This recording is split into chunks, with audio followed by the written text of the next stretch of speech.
जय हिंद दोस्तों, त्यागी trading tips में आपका स्वागत है। दोस्तों यहाँ पर बात होने वाली है काफ़ी सारे शेयर्स के बारे में। 3 से 4 शेयर के बारे में यहाँ पर बात करने वाले हैं। ज़बरदस्त आपका शेयर गिरा है। बहुत सारे लोग इस शेयर के अंदर काम करते हैं, अच्छा पैसा उन्होंने कमाया है।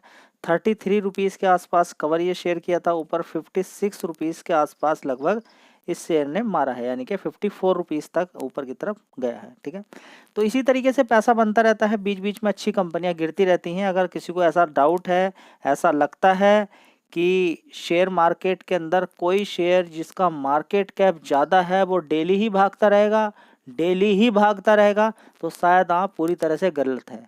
100% आपकी थिंकिंग स्टॉक मार्केट को लेके बिल्कुल गलत है।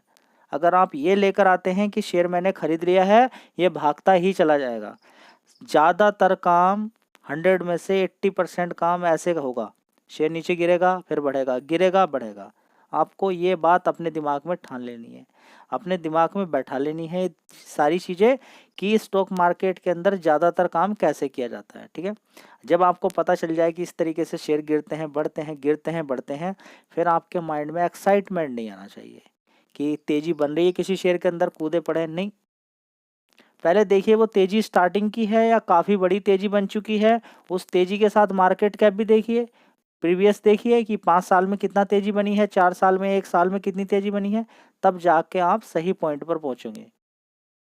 ठीक है, तो ये शेयर अभी गिर गया। ठीक है, 5500 रुपये से 5400 रुपये से गिर के 4191 रुपये के आसपास मिल रहा है, मतलब कि फिर दोबारा वही मारेगा ऊपर की साइड में। ठीक है, मान लीजिए नीचे और भी थोड़ा सा नीचे गिर जाता है, तो ये एक अपॉर्चुनिटी मिल रही है जी। कूट यहाँ पर इस कंपनी के रिजल्ट की बात अगर करते हैं तो Q2 के रिजल्ट आए हैं, तो क्या वो ख़राब रिजल्ट आए हैं यहाँ पर इस कंपनी के, जिसकी वजह से गिरावट यहाँ पर देखने को मिल रही है? क्या रिजल्ट ख़राब हैं? चलिए उसके बारे में यहाँ पर बात कर लेते हैं। काफ़ी सारे लोग हैं जो डर जाते हैं। फिर हट लीजिए, फिर दोबारा से रिपीट कर देता हूँ, बढ़िया कंपनियाँ लिस्ट बना के रख लीजिए, उनके अंदर गिरावटें मिलेंगी, आपको खरीदना है, तेज़ी में बेचना है।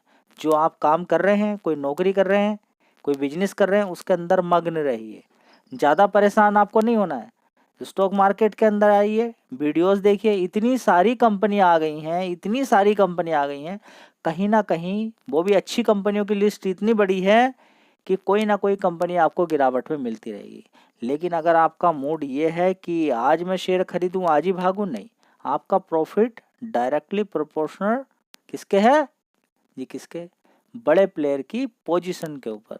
बड़े प्लेयर कितना पैसा किसी शेयर के अंदर लगा रहा है उसके ऊपर डिपेंड करता है। आपकी स्टॉक मार्केट के अंदर वैल्यू इतनी है, जीरो। ना तो आप किसी शेयर को भगा सकते, ना किसी शेयर को गिरा सकते। अगर आपका पैसा किसी शेयर के अंदर तेजी बनने से बन रहा है तो ये महिमा बड़े प्लेयर की है, क्योंकि उसने शेयर को भगाया, जिसकी वजह से आप भी प्रॉफिट ले रहे हैं। ठीक है, तो स्टॉक मार्केट के अंदर कितनी भी बढ़िया कंपनी हो, अगर उसके अंदर बड़ा प्लेयर दाव नहीं खेलेगा, ज़बरदस्त खरीदारी नहीं करेगा, वो भी शेयर नहीं भागेगा। समझ में आता है? तो सारा खेल आपको समझ में आ गया, बड़े प्लेयर का है। तो आपको तब तक होल्ड किसी शेयर को करना पड़ता है जब तक कि बड़ा प्लेयर नहीं आता उसके अंदर खरीदारी करने के लिए, क्योंकि वही शेयर को भगाएगा। और लेकिन आपको ये मालूम नहीं कि बड़े प्लेयर को कितना परसेंट लेना है। वो हो सकता है 20% लेकर निकल जाए, वो 30% होकर निकल जाए। कोई सस्ता शेयर है जैसे कि रिलायंस पावर जैसा, हो सकता है वो 50 गुना करके अपना निकले, 10 गुना करके, 8 गुना करके पैसा निकले, 5 गुना करके पैसा निकले। समझ में आता रही है? ठीक है, तो ऐसा कभी नहीं हुआ कि गिरावटें ना मिले, और ऐसा भी कभी नहीं हुआ कि तेज़ी ना बने। तो तेज़ी भी बनेगी, गिरावटें ही बनेगी, और बढ़िया कंपनियां आपके हमेशा बुढ़ापे तक साथ रहने वाली हैं। ठीक है, तो इस कंपनी में कोई कमी नहीं है। गिरावट का कारण ये है कि कंपनी के रिजल्ट्स आए हैं, रिजल्ट ठीक ही हैं, लेकिन कंपटीशन का डर लग रहा है कंपनी को। आगे एक खतरा नज़र आ रहा है कि कंपटीशन में कहीं ऐसा ना हो जाए कि जो हमारा प्रोडक्ट बिक रहे हैं उनमें कहीं मार्जिन की गिरावट ना देखने को मिल जाए आगे आने वाले टाइम में। वही डर है कि शेयर के अंदर गिरावट आपको देखने को मिल रही है। क्या कंपनी खराब है? बिल्कुल नहीं। ऐसे ही न्यूज़ आती हैं। बजाज फाइनेंस के अंदर क्या होता है, इसी तरीके की है। मारुति के अंदर अभी गिरावट देखने को मिल रही है, इसका मतलब क्या है कि आने वाले टाइम में तेजी बन जाएगी। तो बढ़िया बढ़िया कंपनी, अभी क्या हुआ था नीचे की साइड में, किसके अंदर, चलिए मैं आपको दिखाता हूँ। दोस्तों हिंदुस्तान यूनिलीवर का 1 साल का चार्ट पैटर्न उठा के देखिए। पहले ऊपर से शेयर गिरता है, गिर गिर के नीचे कितना पहुंच जाता है, ये देखिए। लो देख लीजिए इसका, कितना, ₹72। फिर कितना मारता है? 3000। कितना मारता है? 3000। ये बिल्कुल सेफ पैसा है, इसको सेफ मनी बोलते हैं। कोई रिस्क नहीं। आप ढूंढते हैं कि स्टॉक मार्केट के अंदर पूरी तरह से सेफ भी कहीं है क्या, तो ये हिंदुस्तान यूनिलीवर सेफ है। लेकिन कमाल की बात ये है कि ये बीच बीच में गिरावटें भी होंगी इसके अंदर, और ये जीवन भर पैसा देने वाला है। लेकिन आपका कितना पैसा बनेगा जी? त्यागी टेंटिव कितना बनेगा हमारा पैसा? 0। आपका बनेगा 0। आपका पैसा ही नहीं बन पाएगा। ये बढ़िया बढ़िया कंपनियां गिरेंगी और गिरने के बाद फिर भागेंगी, और आपका पैसा कितना बनेगा? बनेगा ही नहीं, क्योंकि गिरावट में आप डर जाएंगे, इन्हें खरीद ही नहीं पाएंगे। बहुत सारे लोगों ने बोला कि हमने त्यागी टेंटिव इस शेयर को खरीदा, हमें डर नहीं लगा, और आज की डेट में हमने 3000 रुपये के आसपास बेचकर बढ़िया पैसा हमने कमाया। आपकी रिसर्च एक नंबर वाली रही। ठीक है, तो बढ़िया कंपनियां गिर जाती हैं तो मैं उनको बता देता हूं कि इन पे ध्यान बना के रखिए, पैसा कमाइए, आने वाले टाइम में अच्छा पैसा आपको बना के देंगे। इसी तरह से डीमार्ट अभी गिर रहा है, सीधा फंडा है कि आने वाले टाइम में पैसा आपको बना के देगा। चलिए देख लेते हैं डीमार्ट का किस तरह के फंडामेंटल्स है। दोस्तों एक चीज़ रट लीजिए, 2,72,000 करोड़ का मार्केट कैप है। छोटी सी तो कंपनी है नहीं है कि जिसका मार्केट कैप 10,000 20,000 करोड़ का, कितना भी भगा लो, कितना भी डबल हो जाएगा। शेयर गिरेंगे बढ़ेंगे, ये चलता रहेगा। जैसी मार्केट कैप, अब LIC से पैसा कमाना है, LIC के शेयर से पैसा कमाना है, मार्केट कैप बड़ा है, गिरावट अच्छी खासी होने दे, खरीदें, तेजी में बेचें, फिर गिरावट होगी, फिर खरीदें, तेजी में बेचें। बड़ा ही आसान है पैसा कमाना। जी हमें तो गिरावट मिलती है मेरे भाई। गिरावट एक बार ह्यूज क्वांटिटी मारना तो छोड़िए, गिरावटें मिलेंगी आपको। सितंबर एक साल पहले 12,624 करोड़ का रेवेन्यू था, उसके बाद 13,000 करोड़ का, उसके बाद 12,000 करोड़ का, उसके बाद 14,000 करोड़। ठीक है, उसके बाद अभी देखेंगे 14,444 करोड़। ठीक है, तो रेवेन्यू वाइज कोई कमी नज़र आ रही है? मार्च क्वार्टर की अपेक्षा थोड़ा सा कम है। ठीक है, बस ये है कि कंपनी का प्रॉफिट जो क्वार्टरली या उससे पहले वाले क्वार्टर की अपेक्षा अगर देखें तो अच्छा खासा ही है। मुझे तो कोई कमी नज़र नहीं आ रही है प्रॉफिट के अंदर। ठीक है, रेवेन्यू के अंदर बढ़िया है। लेकिन यहाँ पर अगर देखते हैं ऑपरेटिंग प्रॉफिट की बात अगर करते हैं तो 1,094 करोड़ का है, पिछले क्वार्टर से थोड़ा सा कम है। उससे पहले देखेंगे 1,120 करोड़ का, उससे पहले 1,005 करोड़ का। तो यहाँ पर इशू किस चीज़ का रहा? मार्जिन को लेकर इशू थोड़ा सा देखने को मिल रहा है यहाँ पर। चलिए कोई बात नहीं है, इतनी ख़राब परफॉर्मेंस नहीं है। ठीक है, क्वार्टरली देखेंगे थोड़ी सी कमज़ोर है। 659 करोड़ का प्रॉफिट, उससे पहले 563, उससे पहले 690 करोड़ का, एक साल पहले 623 करोड़ का। ठीक है, तो यहाँ पर एक्सपेक्टेशन कभी कम होने वाली नहीं है, बहुत ज़्यादा एक्सपेक्टेशन रहेगी लोगों की। तो रिजल्ट आने पे ज़्यादातर केस में आपको यही देखने को मिलेगा कि शेयर गिरते हुए नज़र ही आएंगे। तो आपको तैयार रहना चाहिए गिरावट पे, अच्छी खासी गिरावट पे खरीदें, रिजल्ट में कोई कमी नहीं है, बढ़िया कंपनी है। ठीक है, और यहाँ पर बात करते हैं रिजर्व्स की, तो 19,487 करोड़ का कंपनी पर रिजर्व्स है, 717 करोड़ की बोरोइंग है। अगर आप ये देख रहे हैं कि ये शेयर गिर गया है तो क्या हो गया है, तो ये अपॉर्चुनिटी है सिर्फ, और कुछ नहीं है। ठीक है, तो ये मेरी रिसर्च थी, बाकी आप अपना दिमाग लगाइए, ब्लाइंडली कॉपी बिल्कुल भी नहीं करनी है। दोस्तों अगला शेयर है बंधन बैंक। क्या करें, इसके अंदर डरावना लग रहा है। यहाँ पर तो गिरावट हो गई अभी, तो शेयर ये 1 महीने के अंदर देखें या फिर 5 दिन के अंदर देखें, अच्छी खासी तेजी दिखाई थी इसने 209, और अब तो ये बहुत ज़्यादा गिर गया। त्यागी टेंटिव हम क्या करें, जितनी तेजी थी वो सारी सिमट कर रह गई है। तो देखिए सबसे पहली बात, देखिए ये कंपनी कभी 550-600 रुपये का शेयर होता था, आज की डेट में मार्केट कैप कितना हो गया? 32,000 करोड़ का मार्केट कैप है। कंपनी के अंदर इम्प्रूवमेंट देखने को मिल रहा है यहाँ पर। ठीक है, कंपनी के अंदर इम्प्रूवमेंट देखने को मिल रहा है। ठीक है, ऐसा नहीं कि बहुत कुछ एकदम सब कुछ अच्छा हो गया, लेकिन जो पहले खराब था, जो NPA खराब था, वो सुधरता हुआ नजर आ रहा है। धीरे धीरे प्रॉफिट के अंदर भी सुधार देखने को मिल रहा है। तो ये शेयर 250 रुपये तक मुझे लगता है यहाँ पर। ठीक है, लेकिन उससे पहले बड़ा ड्रामा रहेगा, गिरेगा बढ़ेगा, सारी चीज़ें देखने को, आपको सारी चीज़ें हैंडल करनी पड़ेगी। तो बहुत अच्छा तरीका है कि ऐसे पैसा क्यों नहीं बनाया जाए। देखिए ऐसे पैसा बनाइए, 200 इधर लिखिए, 200 ही इधर लिखिए। तो दोस्तों 200 200 आपने दोनों साइड में लिखा, अब उसको गिरने दीजिए, टुकड़ों टुकड़ों में खरीदिए। आने वाले टाइम में 200 रुपये पहुंच जाएगा, आपका पैसा बन जाएगा। तेजी का करना क्या है, तेजी से नफरत कीजिए, तेजी को देखना ही नहीं है।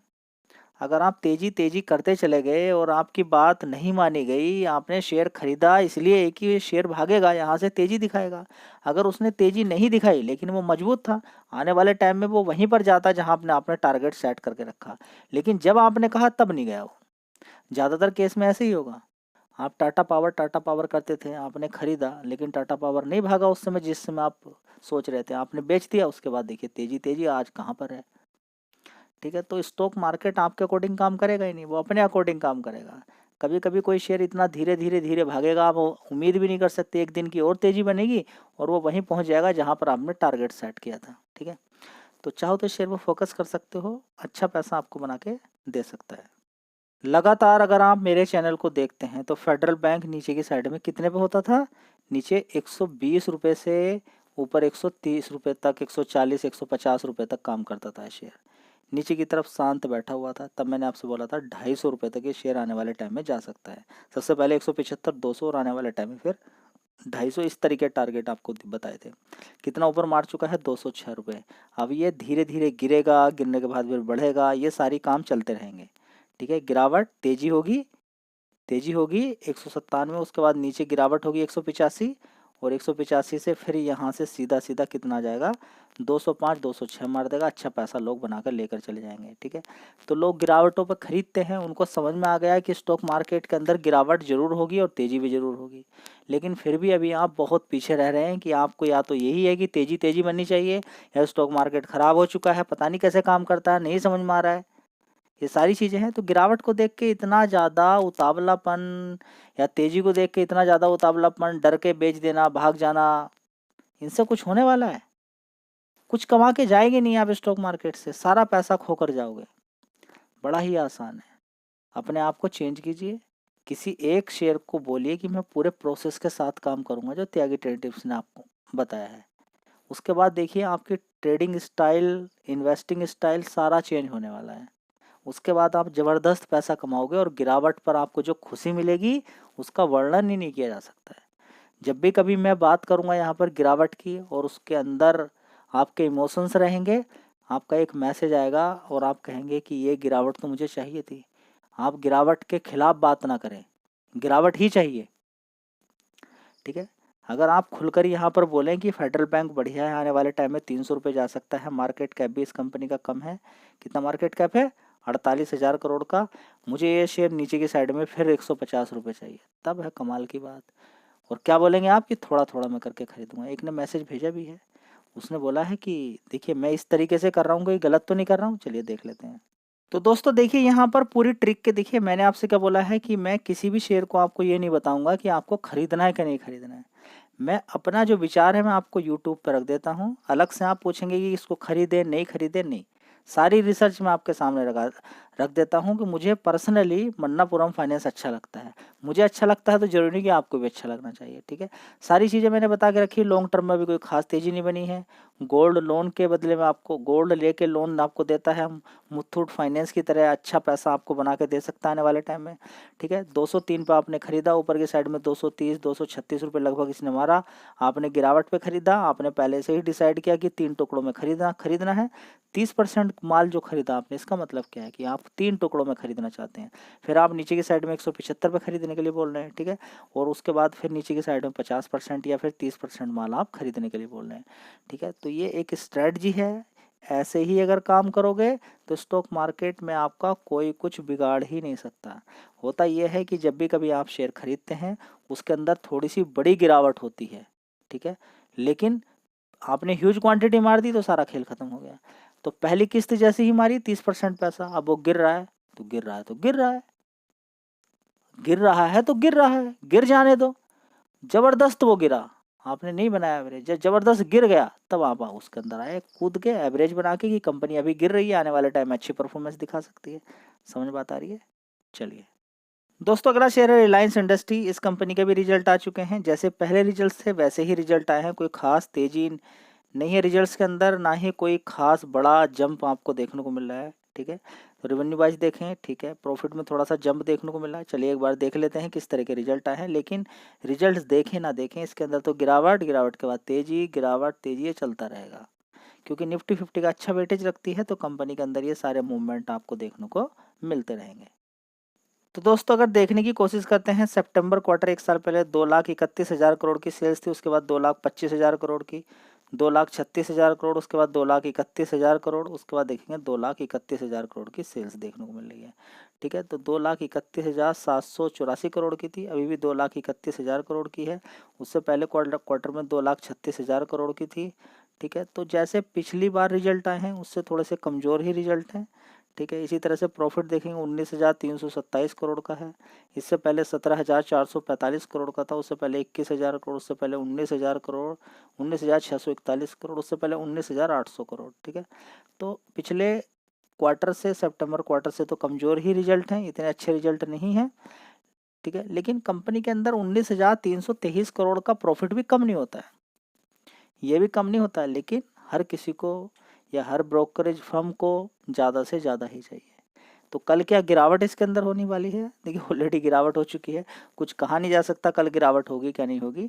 ठीक है। वो कल मार्केट ही डिसाइड करेगा ये सारी चीज़ें कि क्या होगा कल। चलिए दोस्तों, अगला शेयर है HDFC बैंक। ठीक है। तो इस शेयर को तो स्टार्टिंग में मैंने आपसे बोल के रखा हुआ है कि जिसको कुछ नहीं आता वो इसके अंदर काम करता रहे। तो पिछले 5 साल से लगातार ये बात बोली जा रही है। ठीक है। जिसको कुछ नहीं आता है वो इसके अंदर काम करता रहे। गिरावटें मिलेंगी तेजी होगी, गिरावटें मिलेंगी तेजी होगी, गिरावटें मिलेंगी तेजी होगी, ये सारी चीज़ें चलती रहेंगी। बड़ी बड़ी गिरावटें भी मिलेंगी। देखिए एक साल के अंदर 1,363 रुपये से 1,794 रुपये मार दिया। ठीक है। कुछ लोगों को लग रहा था कि ये तो शेयर कभी भागेगा ही नहीं है, ये तो ख़राब शेयर है। बढ़िया पैसा लोग बनाकर पिछले 6 महीने के अंदर या 1 साल के अंदर बढ़िया पैसा यहाँ से अगर लोअर लेवल से अगर कैलकुलेशन करते हैं और इसके टॉप की तरफ चले जाते हैं या पहले वाले टॉप की तरफ ही चले जाते हैं, तो देखिए 27% के रिटर्न एक एक साल के अंदर आपको मिल रहे हैं। 23-24% के रिटर्न एक साल के अंदर मिल रहे हैं। तो फिर FD क्यों करनी है HDFC बैंक के अंदर? HDFC बैंक के अंदर ही काम ना करें? गिरावटें मिले तो खरीदें, तेजी में बेचें। तो 23-24% बढ़िया है या FD के अंदर 6-7% का रिटर्न बढ़िया है? बताइए ना जी। कोई और भी शेयर है? चलिए कल बात करेंगे और काफ़ी सारे शेयर्स के बारे में जो FD से बढ़िया रिटर्न देते रहो, आपको नजर आएंगे। तो ये तो ज़िंदगी भर आपको पैसा देगा, कमाल की बात, आपका जीरो पैसा बनेगा। ये तो गिरावट होने के बाद फिर तेजी दिखाएगा। थोड़ी सी बड़ी गिरावट हो जाएगी तो उसमें क्या करना, टुकड़ों टुकड़ों में 100-100 रुपये की गिरावट है, 50-50 रुपये की गिरावट में खरीदते रहो। सैलरी आएगी, खरीदिए जीवन भर। अगर आपको कुछ भी समझ में नहीं आया तो जीवन भर इससे आप बुढ़ापे तक कमाते रहिए, ये आपका बच्चा बन गया। अगर आप अनमैरिड हैं, ठीक है, या फिर आपके बच्चे पैदा नहीं हो रहे हैं या बच्चे आपके इस तरीके के हैं आपको कमा के नहीं देने वाले, तो इस HDFC बैंक को अपना बच्चा बना लीजिए। किसी को बताने की भी आवश्यकता नहीं है, ये आपका खर्चा देता रहेगा। ठीक है। तो समझाने का तरीका मेरा ऐसा ही है, आपके दिमाग में आ जाना चाहिए। तो ये बुढ़ापे का सहारा आपको मिल गया है, आप चाहो तो इसको अपना सकते हो, नहीं तो कोई दिक्कत नहीं, जैसे ज़िंदगी चल रही चलाते रहिए। वीडियो अच्छी लगी लाइक शेयर कर दीजिएगा। जय हिंद, वंदे मातरम।